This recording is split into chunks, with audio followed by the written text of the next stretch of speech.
흐르던 강물이 은빛으로 정지하고 깊은 골짜기도 흰 눈에 덮여 그 빛을 빼앗길 때, 그때 깊은 겨울잠 속으로 빠져버린 애벌레처럼 우리는 누비불 속으로 끼어들며 시린 두 손을 깍지 쥐곤 했습니다. 찢어진 창호지 틈새를 비집고 들어온 달빛에 마찬가지 찢어지게 가난한 몰골이 드러날 때면은 마디마디 단절음으로 울었던 그 서러운 소리. 더듬더듬 겨울 밤길을 헤쳐나가며 칠흑 속에서 파랗게 일었던 맹인 안마사의 피리 소리는 냉기서린 운목이나마 그래도 누워있는 우리들을 안절부절하게 하곤 했습니다. 그리고 가까이듯 멀리듯 이어졌던 고학생들의 찹쌀떡 소리. 메밀묵 사려 찹쌀떡. 파는 이나 사는 이나 모두 가난했기 때문에 처량한 심사를 그렇게 애수어린 단조에 실을 수밖에 없었던 그 시절.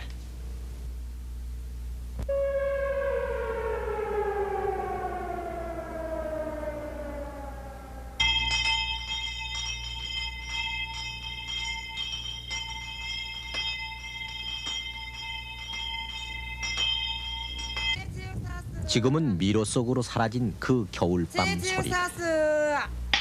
그러나 지난 세월을 곰곰 돌아가면 처마 밑 어디선가, 오실의 어디선가 세월이 날려버린 그 여운들은 쇠잔한 바람이 되어 우리들 베갯머리에 슬며시 다가오곤 합니다.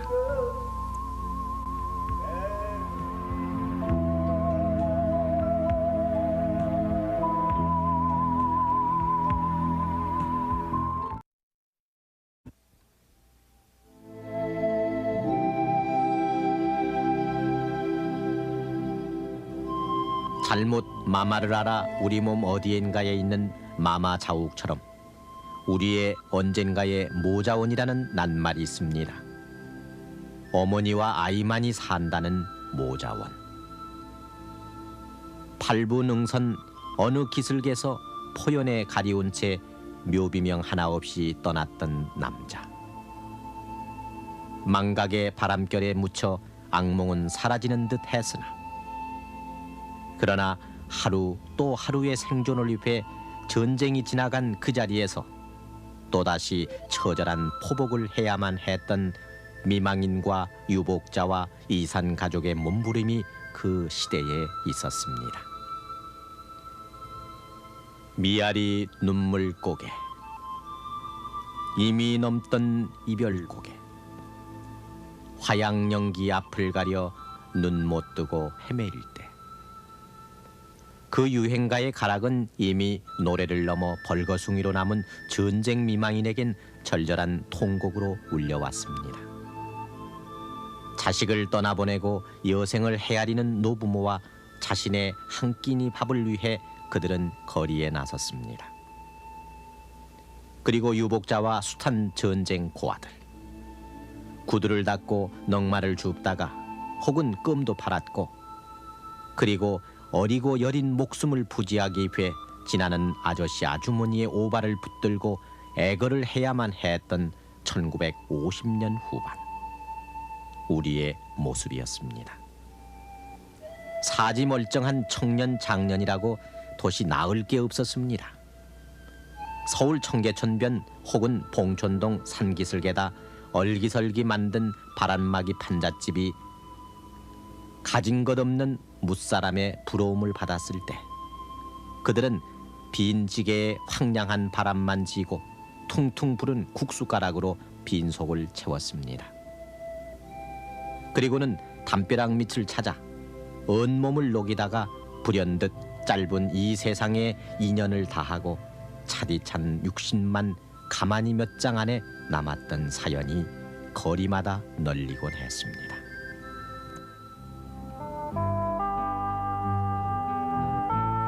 한 돌에 불기도 없이 체온으로만 버티던 그 시대. 신장로 한 구석에서 멀리 반딧불처럼 떠있던 포장마차는 그래도 도시 사람들에게는 더없이 훈훈한 저녁나절 한때를 보태주곤 했습니다. 함석으로 통을 만들고 카바이트를 녹여 불꽃을 당겼던 간데라펜, 막소주 몇 잔에 오뎅 국물의 향연이 그럴듯하게 어우러졌습니다. 태엽 풀린 쾌종시계가 댕댕 10시를 울리고 11시를 넘기면은 그때 아낙네들은 언제나 조바심으로 가장의 귀갓길을 애태우곤 했습니다. 졸아든 된장 뚝배기를 몇 번이나 불에 얹었다 내렸다 하다가는 마침내는 동네 버스 정거장에 나갔던 것인데, 낯선 손님 한둘만 하차시키고는 오라이를 외치며 문짝을 탕탕 치는 총각 차장이 야속하기도 했고, 막차가 끊길라 지아비 걱정에 속을 태웠습니다. 그렇게 동네 어귀는 추위보다 밤이 걱정이 돼서 가장을 기다리느라 청소하다 늦는 아이들 하굣길을 기다리느라 아낙네들의 노심초사로 안절부절이었습니다. 새벽 4시까지의 통행금지. 한자와 일본어로 된 이 한 장의 전단은 이 땅의 밤의 자유를 꼼짝없이 감금시켜버렸습니다. 해방이 되고 14흘 만에 패전국 일본의 경기도지사의 이름으로 던져진 이 전단은 그 후 36년간 우리들을 야음 속에서의 고통을 강요해왔습니다. 통행하지 말라는 사이렌이 울렸어도, 그러나 우리 살림을 짤짤 훔쳐가는 좀도둑은 통금 사이렌에 아랑곳 않던 시절이었습니다. 고추장독을 퍼내가기도 하고, 빨아서 미처 마르지도 않은 헌옷가지를 걷어가기도 하고, 있는 집에 쌀독을 몇 되박 비워내는 것이 고작이었지만, 어쩌다가 보물처럼 귀하게 여기던 제니스 라디오라도 한 대 잃어버리는 날에는 그 소문은 며칠씩이나 온 동네에 파다했습니다.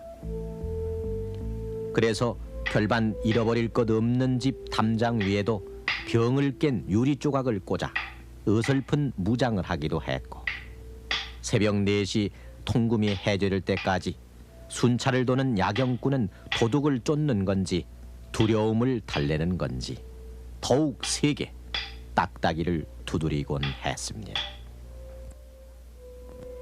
그 야경표를 가지고 딱딱딱 때리고 이게 동네마당 돌아다니는 게 뭐냐면은 도둑놈 조심하시오 하기 위해서 이제 그런 것인데, 이 도둑놈이라고 봐야 이제 잡게 된다면은 참 큰 사전 내고 이런 도둑놈은 그때 당시에는 별로 없었고, 우리가 아다시피는 그 좀도둑이라고 해가지고 집안에 나와가지고 그 간장 같은 거 퍼가고 고추장, 뭐 된장, 콩 같은 거 이제 그 뭐냐 화관에서 넣으면 이제 거기도 퍼간 도둑놈도 있었어요. 그 잡도둑이.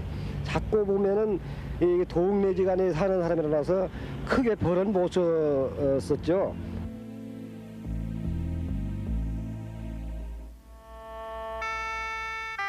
배급살에 일희일비 안색이 달라졌던 그해 겨울밤, 어둠보다 먼저 추위가 엄습해오면은 텅 빈 골목길을 겨울바람에 섞인 맹인 안마사의 피리 소리가 찬바람에 흔들려 울곤 했습니다.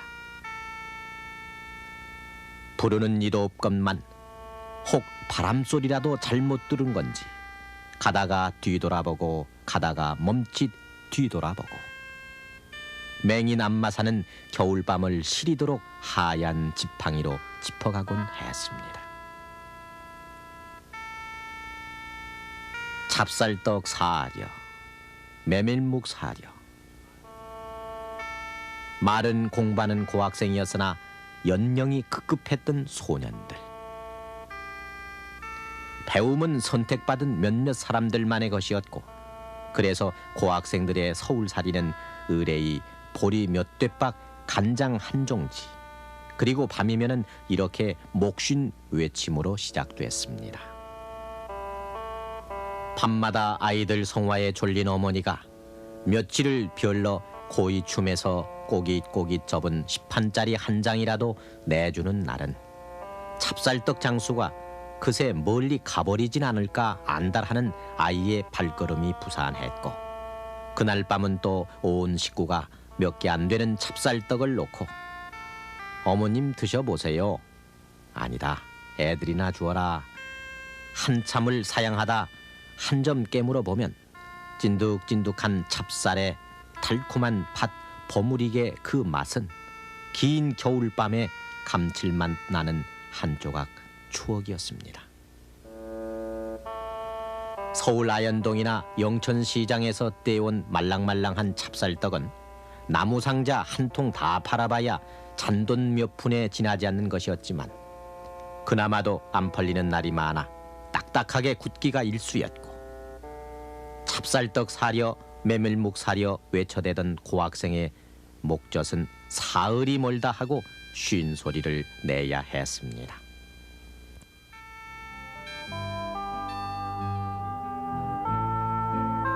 새벽, 동이 들려면은 아직 이른 시간이었지만은 또다시 어떻게든 천근 같은 몸을 움직여야 했고, 그래서 새벽은 늘상 이들 가난해서 더욱 부지런한 사람들로 해서 깨지곤 했습니다. 배로 만든 솔대를 감아서 징을 치며 돌아다니는 굴뚝 청소부는 농한기 한철을 이용해 현금이나 한 번 만져보려는 부지런한 뜨내기들이 대부분이었지만은, 지게에 나무 목판을 쥐고 쉴 새 없이 총을 치며 긴 겨울밤에 어둠을 쫓던 두부장수는 새벽잠 없는 주부들과 늘 허물없는 아침 첫 인사를 나누었고, 그래서 대문가에 표시해 놓는 발을 정자 한 획만으로 두 말 없이 외상을 주곤 했습니다. 그리고 부산. 제첩국 장수의 바지런한 성화는 부산 피난민의 여수와 배아리를 함께 다독거렸었습니다. 제첩국 사이소, 누더기로 감싼 항아리를 또아리로 이고 이 골목 저 골목 기웃거리며 끝도 없이 외쳤던 아주머니와 뽀얗게 우러난 국한 사발로 숙취를 달랬던 그때 속없이 좋았던 주당들.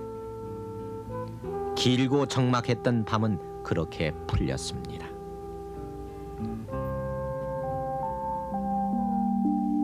일본인 도지사가 뿌린 전단이 우리의 밤을 붙잡은 채 망연히 흘러갔던 36년이라는 세월. 그때 태어난 해방동이가 장년이 되도록 우리는 밤을 지새우는 것, 갇혀있는 것, 그래서 금제와 구속을 구경하듯이 흘려보냈던 그 몇천 몇만 개의 겨울밤들. 우리의 밤은 통금에 쫓겨 질주하는 차량과 함께 다급해졌고, 야경꾼의 딱딱이 소리에 쫓기듯이 조급했습니다. 만삭의 임산부가 팔을 동동 굴려도 빗장을 잠근 채 까맣게 변한 그 거리는 이미 우리들의 거리는 아니었습니다. 경찰서 보호실엔 언제나 통금 위반자들의 사연이 무성했고, 가끔 크리스마스 날이니 광복절이니 해서 하루씩 통금의 해제라도 되는 날이면 밤거리는 볼일 없는 사람들까지 넘쳐 비로소 경축일을 실감케 했던 그때, 완행열차는 무심히 자정을 넘기곤 초조한 승객을 브레트홈에 부려놓은 채 떠나고 했는데, 그 시절 차표와 바꾼 일시 통행증의 손바닥 도장은 우리들 기억에 부끄러운 음각으로 새겨져 있습니다.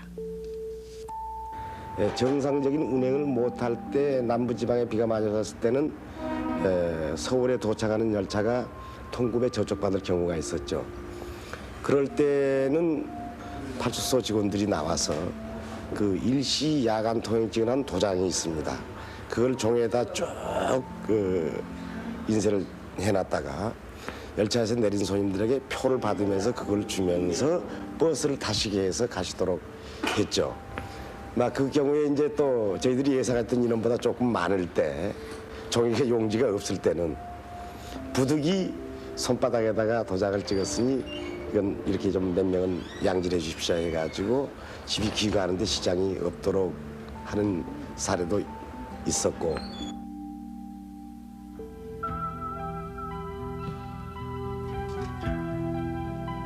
다시 일상으로 돌아와 불야성의 이 거리에서 아무렇지도 않게 호흡해보는 겨울밤. 오히려 밤이면 일어서는 오늘 겨울밤의 생기. 그러나 그 무겁던 밤으로의 빗장을 걸어놓았던 통행금지의 시대는 불과 6년 전의 일이었습니다. 그런 통금 문화에 오래도록 젖어가지고 사실은 그때는 불편했었지만은 참고 견디고 그러다 보니까 사실은 이제 통금 자체에 적응이 돼가지고 별 불편이 없는 것처럼 이렇게 위장이 돼서 성장이 되었거든요. 근데 사실 이제 그 굉장히 불편한 겁니다.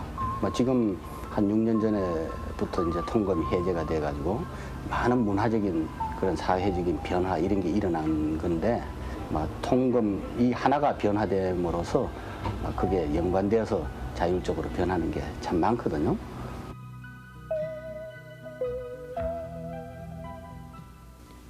뜨끈한 아랫목에서 혹은 아파트의 베란다에서 우리가 잃어버린 그 소리는 겨울밤 북풍을 맴돌다가 나지막하게 다시 들려오고 있습니다.